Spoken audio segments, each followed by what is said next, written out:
Hello everyone, আসসালামু আলাইকুম। কেমন আছেন সবাই? আশা করছি অনেক ভালো আছেন। আমিও আল্লাহ তাআলার অশেষ রহমতে খুবই ভালো আছি। প্রতিদিনের মতো আপনাদের সাথে নিয়ে নতুন আরও একটি ব্লগ ভিডিও শুরু করতে যাচ্ছি। আই হোপ আমার আজকের ভিডিওটি আপনাদের খুবই ভালো লাগবে। যদি আমার আজকের ভিডিওটি আপনাদের বিন্দুমাত্র ভালো লেগে থাকে তাহলে প্লিজ আমার চ্যানেলটি সাবস্ক্রাইব করে দেবেন, আর সাথে ছোট্ট একটি লাইক করতে কিন্তু অবশ্যই ভুলবেন না।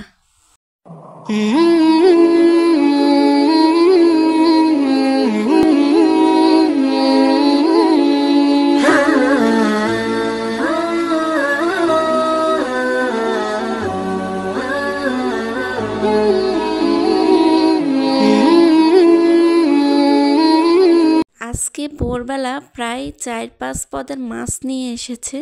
তো প্রথমে মাছগুলোকে কাটাকুটি করে নেব, কারণ মাছগুলো কাটাকুটি করাই কিন্তু সবচেয়ে বড় একটা ঝামেলার কাজ। সে কারণে আগে মাছগুলো কাটাকুটি করব, আর এগুলো যদি খুব দ্রুত না কাটি তাহলে মাছগুলো কিন্তু নষ্ট হয়ে যাওয়ার সম্ভাবনা থাকবে। সে কারণে মাছগুলো আগে কেটে কুটে ধুয়ে তারপরে এগুলোকে ভাগ করে ফ্রিজে রেখে দেব। কোনটা ভোর রাতে রান্না করব আর কোনটা মানে সন্ধ্যাবেলা রান্না করে খাবার জন্য রাখবো, সেটাই এখন প্রস্তুতি নিচ্ছি এই আর কি। আর আজকে সাথে থাকবেন, অনেকগুলো কাজ করব, একেবারে সন্ধ্যাবেলার খাবার থেকে শুরু করে ভোরবেলার খাবার পর্যন্ত রান্না বান্না করব। তো আস্তে আস্তে সব কাজগুলো কিন্তু ধীরে ধীরে সেরে নেব। সকাল থেকে শুরু করেছি কাজগুলো যেহেতু, আর কিছু কিছু কাজ কিন্তু অলরেডি আমি আগে অফিস স্ক্রিনে করে ফেলেছি, আর এখন বাকি কাজগুলো আপনাদের সঙ্গে শেয়ার করছি। কারণ সবগুলো কাজ যদি আপনাদের সঙ্গে শেয়ার করতে যাই তাহলে কিন্তু কোনো কাজই সত্যি কথা আর হয়ে উঠবে না। যেহেতু নিজে ভিডিও করতে হয় আবার নিজে রান্না করতে হয়, সে কারণে রমজানে তো এত কিছু করা সম্ভব না, কারণ সময় কখন চলে যায় আমি নিজেও বলতে পারবো না। মানে সময়ের সাথে মনে হয় যেন মানে কুলিয়ে উঠতে পারতেছি না, এমনটাই আমার কাছে মনে হচ্ছে।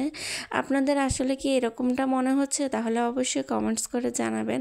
না শুধু আমার কাছে মনে হয় যে সারাদিন কাজ করতে করতে সময় কখন পার হয়ে যায় আমি নিজেও বুঝতে পারতেছি না। যাই হোক, অনেকগুলো আজকে ইফতারি আইটেম তৈরি করব। তো আর ধীরে ধীরে সবগুলো ইফতারি কিন্তু একা হাতে করে নিচ্ছি, কিছুটা মা হেল্প করছে। আর আরেকটা কথা বলে নিই, আমরা প্রায় দীর্ঘ 5 বছর যাবতে কিন্তু বাবার বাড়িতে রমজান কাটিয়েছি, প্রায় 30টা রোজা। আর এখান থেকে ঈদ করে তারপরে চলে যেতাম নিজের বাসায়। যেহেতু আমার 2টা বাচ্চা, সে তার নানুর বাড়ি ছাড়া কিছুই বোঝে না, তো রমজানটাই বেশিরভাগই এ বাড়িতে কাটাইতাম। আর একা একা ইফতারি খেতে একদমই ভালো লাগতো না, সে কারণে চলে আসা। এখন যেহেতু আপনারা যারা আমার ব্লগ ভিডিও দেখেন তারা হয়তো অনেকে জানেন, এখন যেহেতু বাসা একটু দূরে নিয়েছি, সে কারণে ওখান থেকে এখানে আসা একদমই পসিবল না। তারপরেও আপনাদের ভাইয়াকে অনেক বুঝে সুঝে বলে এসেছি যে 5 দিন থাকবো, এর বেশি থাকবো না। প্রথম 5 রমজান বাবার বাড়িতে থাকবো, তারপরে বাকি রমজানগুলো তোমার বাড়িতেই থাকবো ইনশাল্লাহ। তো আপনাদের ভাইয়াকে বাচ্চারাও সহ আমি সহ অনেক বোঝানোর পরে রাজি হয়েছে। এখন আলহামদুলিল্লাহ 4র্থ রমজান ও বাবার বাড়িতে আছি।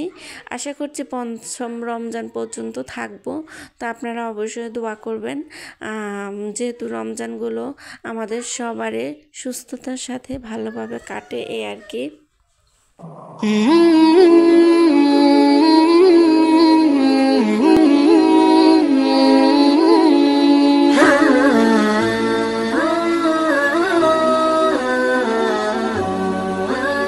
আজকের ইফতারিতে কিন্তু অনেকগুলো আইটেম থাকবে, পেঁয়াজু, বেগুনি, আলুর চপ, তারপরে ফল ফ্রুট তো থাকবেই, সাথে থাকবে আপনাদের ট্যাং মানে শরবত। তো এগুলো আমি নিয়ে নিচ্ছি। আমাদের ফ্যামিলিতে সদস্য সংখ্যা প্রায় আমরা 7 জন। তো আলহামদুলিল্লাহ 7 জনের আয়োজন করছি আজকে। তো চেষ্টা করছি একটু ভালো কিছু করার জন্য, হয়তো বা আরও কিছু নিলে ভালো হইতো আর কি। তারপরও যতটুকু পেরেছি, যতটুকু সাধ্য এবং স্বাদ ছিল তাই করার চেষ্টা করেছি আর কি। আজকের ইফতারিগুলো সত্যি অনেকটাই মানে সুন্দর হয়েছে। আর ইফতারিগুলো খেতেও কিন্তু আলহামদুলিল্লাহ অনেক ভালো লেগেছে আর কি। অনেক পরিপাটি করে গোছানো গাছানো এগুলো এই বিষয়গুলো সত্যি অনেকটাই কষ্টকর। তো আপনাদের ভাইয়া আসলে কিন্তু একদমই অপরিষ্কার পছন্দ করেন না, উনি সবসময় একটু পরিপাটি থাকাটাই পছন্দ করেন। আর যেহেতু শ্বশুরবাড়িতে উনি ইফতারি করতে আসবেন, সে কারণে একটু সুন্দর করে গুছিয়ে গাছিয়ে নিয়েছি এই আর কি। আর রমজানের প্রথম 5 রমজান পর্যন্ত থাকবো, তারপরে হয়তো বা চলে যাব এই আর কি। তো মা বলছিল যে 10 রমজান পর্যন্ত থাকার জন্য, কিন্তু একদমই থাকা হবে না, কারণ বাচ্চারা যেহেতু পড়ালেখা একদমই করতে চায় না নানুর বাড়িতে আসলে, সে কারণে চলে যেতে হবে। তারা এখানে থাকলে একদম নষ্ট হয়ে যায়, পড়ালেখা একদমই তাদের মন বসে না। তো সে কারণেই কিন্তু চলে যেতে হবে। আর আপনাদের ভাইয়ারও কিন্তু ভোরবেলা এসে খেয়ে যেতে খুবই কষ্ট হয়, নিয়ে যাওয়াটা সম্ভব না, কারণ যেহেতু অনেকগুলো খাবার নিয়ে যেতে হলে অনেক সমস্যা। তো উনি বলে এসে উনি খেয়ে যাবে। আর ভোর রাতে এভাবে মোটরসাইকেল চালিয়ে এসে খাওয়াটা খুবই কিন্তু দুষ্কর। সে কারণে আমিও চাচ্ছি যে 5 রমজান পর্যন্ত থাকবো, তারপর আর থাকবো না এ আর কি।